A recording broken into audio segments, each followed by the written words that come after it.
আসসালামু আলাইকুম সুপ্রিয় ভাই বোনেরা, আমি আছি মোহাম্মদুল্লাহ সিরাজি ফাহিম তোমাদের সাথে। আশা করি সবাই ভালো আছো। পূর্ববর্তী লেকচারের ধারাবাহিকতায় আজ আমরা আলোচনা করব উচ্চতর গণিত প্রথম পত্রের নবম অধ্যায় অন্তরীকরণের চরম মান এবং চরম বিন্দু সংক্রান্ত আলোচনা নিয়ে। চলো শুরু করা যাক। তাহলে আজকে যে বিষয়টা নিয়ে আমরা আলোচনা করছি সেটা হচ্ছে চরম মান, চরম বিন্দু। প্রথম যে টপিকটা সেটা হচ্ছে চরম বিন্দু, যেটাকে ইংলিশে বলা হচ্ছে এক্সট্রিম পয়েন্ট। তাহলে চরম বিন্দু নিয়ে যদি আলোচনা করতে হয় তাহলে প্রথমে আমরা দেখতে হবে যে চরম বিন্দু কি, আসলে গ্রাফিক্যাল রিপ্রেজেন্টেশনের মাধ্যমে চরম বিন্দু বলতে কি বোঝানো হয়। দেখো, আমরা জাস্ট একটা ফাংশন বিবেচনা করছি, যে ফাংশনটা ধরলাম এরকম, ঠিক আছে, এটা হচ্ছে আমার ফাংশন। এবং এই যে ফাংশনের জন্য আমরা বিভিন্ন পয়েন্টে ডিওয়াই ডিএক্স এর ভ্যালুটা দেখব। দেখো, যদি এই পয়েন্টে যদি আমরা স্পর্শক আঁকি তাহলে কীরকম দেখতে পাচ্ছি আমরা। স্পর্শকটা হবে অনেকটা এরকম, ঠিক আছে, এরকম হবে। এবং দেখো, এই যে স্পর্শকটা একশকে একটা পয়েন্টে তো ছেদ করবে না, তাহলে ছেদ বিন্দু তাহলে একশকের ধনাত্মক দিকের সাথে তাহলে একটা ধরলাম θ1 কোণ তৈরি করেছে। এরপর যখন এই পয়েন্টে আসছি তখন আমরা যদি এই পয়েন্টে যদি আমরা স্পর্শক টানি তাহলে দেখতে পাচ্ছি স্পর্শকটা অনেকটা এরকম হবে। এবং এই যে স্পর্শকটাও একশকের ধনাত্মক দিকের সাথে একটা কোণ তৈরি করবে, যেটাকে আমরা θ2 দ্বারা প্রকাশ করছি, ঠিক আছে। তাহলে আরও যদি সামনে আগাই, এই জায়গায় যদি চিন্তা করি, আমরা এইখানে যদি একটা স্পর্শক টানি, স্পর্শকটা এরকম হবে না। এবং দেখতে পাচ্ছি এই যে স্পর্শকটাও একশকের ধনাত্মক দিকের সাথে একটা কোণ তৈরি করবে, যেটাকে আমরা θ3 দ্বারা প্রকাশ করছি। এখন দেখো, আরও যদি সামনে আগাই, এক সময় এই পয়েন্টে যদি আমরা বিবেচনা করি, আমরা এই পয়েন্টে যদি একটা স্পর্শক টানি, স্পর্শকটা এরকম হবে। এবং স্পর্শকটা একশকের ধনাত্মক দিকের সাথে θ4 কোণ তৈরি করেছে ধরলাম। শেষ পর্যন্ত যখন আমরা পিকে চলে আসব, একদম পিকে, ঠিক আছে, এই পয়েন্টে যদি আমরা স্পর্শক টানি দেখতে পাচ্ছি যে স্পর্শকটা একসময় আর কি করবে না, এক্স অক্ষকে স্পর্শ কিংবা ছেদ করবে না। তাহলে এই যে পয়েন্টে, ঠিক আছে, আমার স্পর্শকটা এক্স অক্ষের সমান্তরাল হয়ে যাবে, সেই পয়েন্টটাকে আমরা বলবো চরম বিন্দু। কারণ আমরা দেখতে পাচ্ছি ওই পয়েন্টে যদি আমরা স্পর্শক টানি, সেটা তখনই এক্স অক্ষকে স্পর্শ করবে না যখন সেটা কি হবে, এক্স অক্ষের সমান্তরাল হবে। কারণ আমরা দেখতে পাচ্ছি এটা একটা সরলরেখা, এটা একটা সরলরেখা, যদি পরস্পর সমান্তরাল না হয়, এক সময় না এক সময় তারা অবশ্যই কি হবে, কোন একটা পয়েন্টে ছেদ করবে, রাইট। যদি তারা পরস্পর সমান্তরাল হয় তাহলে ভিন্ন কেস, তাহলে তারা কখনো কি হবে না, পরস্পরকে ছেদ করবে না। তাহলে আমরা বলতে পারি যে আমরা এখন দেখো এই যে অ্যাঙ্গেলগুলো দেখো, এই যে থিটাগুলো যে দিকে তাকাও তাহলে তোমরা বুঝতে পারবা ইজিলি ব্যাপারটা কীরকম। দেখো, এই যে অ্যাঙ্গেলটা প্রথম যে এই পয়েন্টে যখন স্পর্শকে গেছিলাম তখন দেখেছিলাম যে অ্যাঙ্গেলটা হচ্ছে θ1। খেয়াল করো, এই θ1টা 90 ডিগ্রির খুব কাছাকাছি হবে, অর্থাৎ হয়তো 85, 84 এরকম একটা অ্যাঙ্গেল হবে। যখন এই যে পরবর্তী এই বিন্দুতে যখন আমরা কি করছি, স্পর্শক টানছি, আমরা কালারটা ভিন্ন করে নিলে তাহলে হচ্ছে তোমাদের বুঝতে সুবিধা হবে। প্রথমে হচ্ছে এই পয়েন্টে স্পর্শক টেনেছি, যেটা হচ্ছে ধরো 85 ডিগ্রির মতো কাছাকাছি এসেছে। যদি এই পয়েন্টে যখন স্পর্শক টানলাম তখন দেখতে পাচ্ছি এই θ2টা θ1-এর চেয়েও অনেক ছোট। সো ধরে নিলাম আলটিমেটলি ধরলাম এটা 70 ডিগ্রি, কোনটা, θ2 এর ভ্যালুটা, θ2 ধরলাম 72 ডিগ্রি। তাহলে হচ্ছে আর খেয়াল করা, আমরা কিন্তু আসলে যে অ্যাঙ্গেলটা যে কমে যাচ্ছে, অর্থাৎ অ্যাঙ্গেলটার মান যে কমে যাচ্ছে সেটা আসলে বোঝানোর চেষ্টা করছি। তাহলে এই পয়েন্টে যখন আমরা স্পর্শক টানছি তখন আমরা দেখতে পাচ্ছি θ3 পেয়েছিলাম, এবং θ3 ভ্যালুটা ধরলাম অনেকটা 50 ডিগ্রি কাছাকাছি চলে এসেছে, ঠিক আছে। এখন শেষ মোমেন্টে যখন আমরা θ4 এঁকেছি তখন আমরা দেখেছি যে আমাদের θ4 এর ভ্যালুটা, ঠিক আছে, ধরলাম 10 ডিগ্রির কাছাকাছি চলে এসেছে। কোনটা ধরলাম, 10 ডিগ্রি অথবা 20 ডিগ্রি, ধরলাম 20 ডিগ্রি। θ4টা কি হয়ে গেছে, θ4টা 20 ডিগ্রি কাছাকাছি এসেছে। এখন আমরা সবসময় একদম পিকে যখন স্পর্শক টানছি, আমরা দেখছি স্পর্শটা কি হচ্ছে, এক্স অক্ষের সমান্তরাল হয়ে গেছে। সো আমরা এখানে আলটিমেটলি আমরা বলতে পারি যে এক্স অক্ষের সমান্তরাল হয়ে যাওয়া মানে কি, আসলে এই সরলরেখাটা অর্থাৎ এই স্পর্শক রেখাটা এক্স অক্ষের সাথে তার অন্তর্গত কোণটা কত, 0 ডিগ্রি। তাহলে থিটার ভ্যালু হচ্ছে 0 ডিগ্রি। তাহলে আমরা কি বলতে পারি tan theta tan 0 degree equal to কত 0। সো আমরা বলতে পারি এই সরলরেখাটা কি x অক্ষের সমান্তরাল, ঠিক কি না? তাহলে এখন দেখো dy/dx এর ভ্যালু 0, ঠিক কি না? এই যে চূড়াতে dy/dx এর ভ্যালু হচ্ছে 0 এবং এই যে dy/dx এর ভ্যালু 0 এটা কি প্রকাশ করে? এটা প্রকাশ করে যে আমাদের যে এই যে বিন্দুটা চূড়ার যে পয়েন্টে, ওই পয়েন্টে আমরা যদি কোনো একটা খেয়াল করো, এই চূড়ার পয়েন্টটা তো খেয়াল করো, এই যে x ইকুয়াল টু কোনো একটা পয়েন্টের জন্য তো আমি এই চূড়াটাকে পাবো। ধরলাম x ইকুয়াল টু c এর জন্য আমরা এই জায়গায় f অফ এক্সটা পাচ্ছি।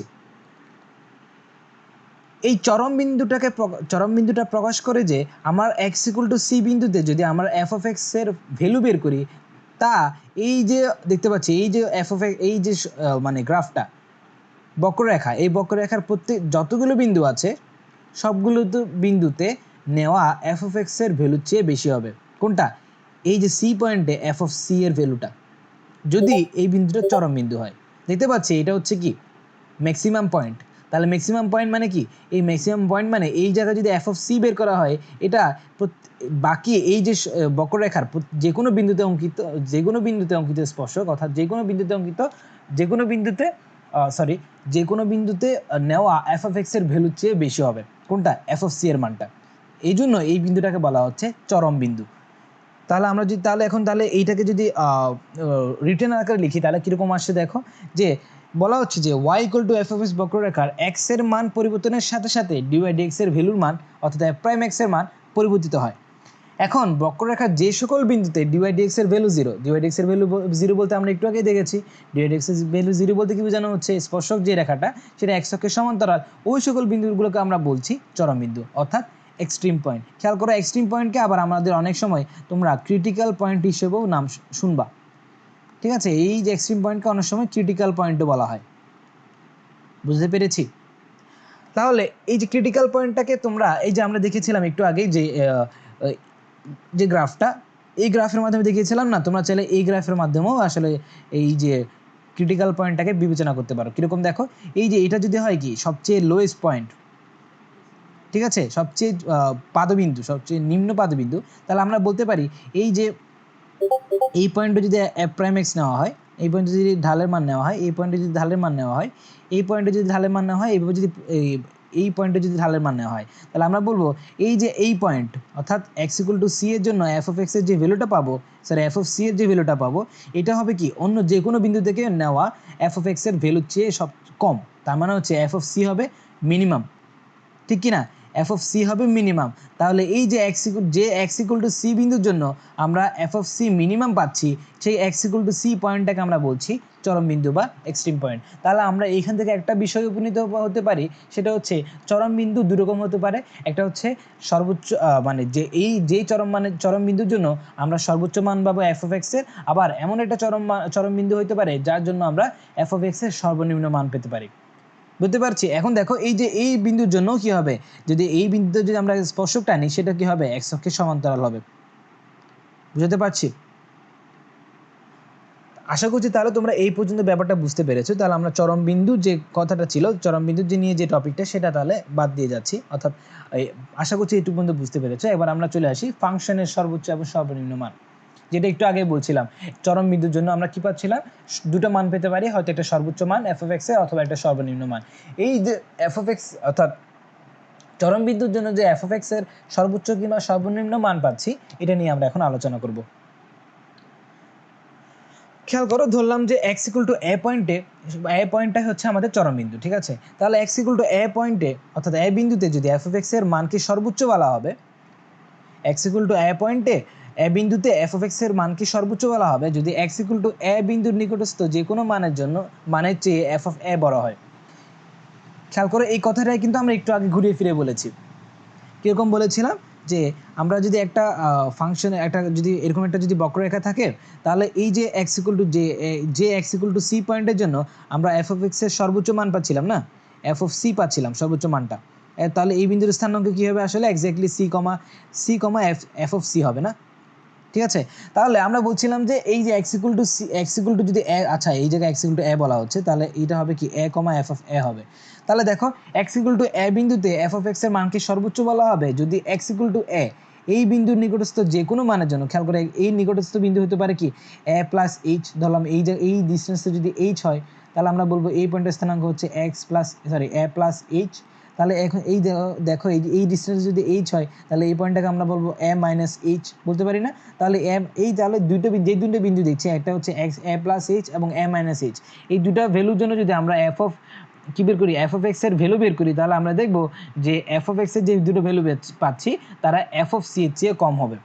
তাহলে আমাদের বলা হচ্ছে কি x ইকুয়াল টু a পয়েন্টে f of x ফাংশনটাকে f of x এর মানকে সর্বোচ্চ বলা হবে যদি x ইকুয়াল টু a এর নিকটস্থ যে কোনো মানের জন্য f of a টা বড় হয়, যে কোনো মানের চেয়ে f of a এর মানটা বড় হয়। তার মানে হচ্ছে এই পয়েন্টটা কি f of a এর মানটা বড় হবে, তাহলে তখনই কি হবে ওই বিন্দুটার f of x এর মানটা সর্বোচ্চ হবে ওই বিন্দুতে, ঠিক আছে কিনা? তাহলে এই যে আশা করছি এই লাইনটা তোমরা তাহলে বুঝতে পেরেছো। তাহলে এখন আমরা চলে আসি এটাকে আমরা কি বলেছিলাম আসলে সর্বোচ্চ মানের জন্য। তাহলে একইভাবে আমরা সর্বনিম্ন মানের জন্য কি বলতে পারি?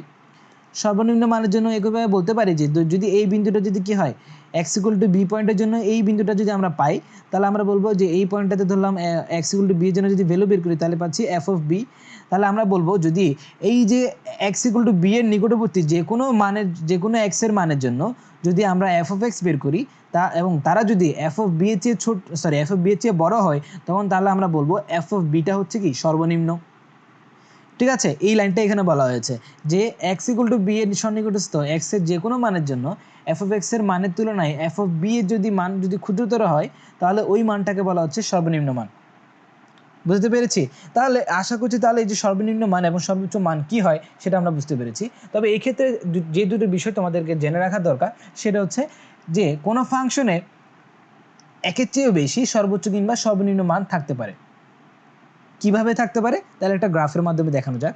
সেটা হচ্ছে দেখো যদি আমার কাছে কোনো একটা ফাংশন দেওয়া থাকে এরকম, খেয়াল করো এই পয়েন্টটাকে আমরা বলছি কি চরম বিন্দু। তাহলে এই পয়েন্টে কি আমরা একটা ফাংশনের সর্বোচ্চ কিংবা সর্বনিম্ন মান পাবো। আমরা দেখতে পাচ্ছি যে এখানে আসলে একটা সর্বোচ্চ মান পাবো, ঠিক আছে? একইভাবে দেখো এই পয়েন্টটা হচ্ছে কি সর্বনিম্ন বিন্দু না, এটাও তো চরম বিন্দু, তাহলে এই বিন্দুতে কি পাচ্ছি একটা সর্বনিম্ন মান পাচ্ছি, ঠিক আছে? এখন দেখো এই জায়গায় আরেকটা সর্বোচ্চ মান পাচ্ছি না? তাহলে দেখো আমরা একটা ফাংশনের প্রত্যেকটা চূড়াতে কি পেতে পারি একটা করে সর্বোচ্চ কিংবা সর্বনিম্ন মান পেতে পারি। তাহলে আমরা এখান থেকে বলতে পারছি যে কোনো একটা ফাংশনে একের চেয়েও অধিক অর্থাৎ একাধিক সর্বোচ্চ কিংবা সর্বনিম্ন মান থাকতে পারে। আবার একটা খেয়াল করো আরেকটা কথা বলা হচ্ছে সেটা হচ্ছে সর্বনিম্ন মান সর্বোচ্চ মানের চেয়েও বড় হতে পারে। কি বলা হচ্ছে? সর্বনিম্ন মানটা সর্বোচ্চ মানের চেয়ে বড়। খেয়াল করো এই পয়েন্টে যদি আমরা এই পয়েন্টে যদি আমরা কি বের করি, এইটা হচ্ছে কি একটা চরম বিন্দু, এই পয়েন্টে যদি আমরা মানটা বের করি f of x এর মানটা বের করি তাহলে একটা মান আসবে, মানটা কি এইটুকুর সমান হবে না? এখন খেয়াল করো এই বিন্দুটা একটা চরম মান না, আচ্ছা সর্বোচ্চ মান পাওয়ার কথা না f of x এর এই বিন্দুতে। তাহলে দেখো এই পয়েন্টে যদি আমরা f of x এর সর্বোচ্চ মানটা বের করি তাহলে এইটুক ডিস্টেন্স কে অবশ্যই রেফার করবে। সো আলটিমেটলি এখানে দেখতে পাচ্ছি যে এই যে সর্বোচ্চ মানটা এই বিন্দুতে সর্বোচ্চ মান ফাংশনের এই বিন্দুতে সর্বোচ্চ মান এই ফাংশনের এই বিন্দুতে সর্বনিম্ন মানের চেয়েও ছোট না? এই বিন্দুতে সর্বনিম্ন মানের চেয়েও তো ছোট।